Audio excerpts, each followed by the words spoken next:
بسم الله الرحمن الرحیم. الهی به امید اللهم صل علی محمد و آل محمد و عجل فرجهم. خداوند تو رو به بزرگیت قسم درد و بلا رو از من، دوستام، خانوادم، کل مردم سرزمینم، کل دنیا دور کن. خداوند کم منو زیاد ببین ان شاء الله، به حق علی، به حق بزرگیت، به حق ابوالفضل.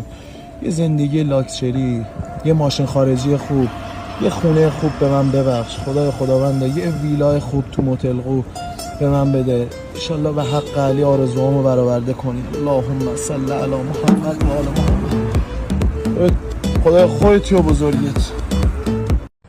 خب داداش من قرص بزرگمو خوردم، الان باید کیو بکنم؟ داداش بیا این بالشت و پتو بگیر، برو اونجا بخواب، بهت میگم چی.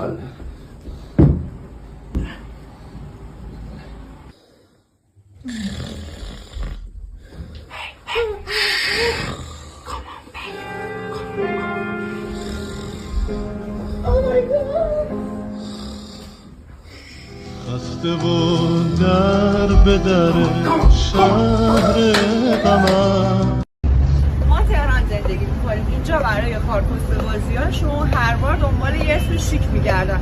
مثلا به یه آدم مادر جنده میگن تاکسیک. ممنون از اینکه ما رو دنبال میکنید.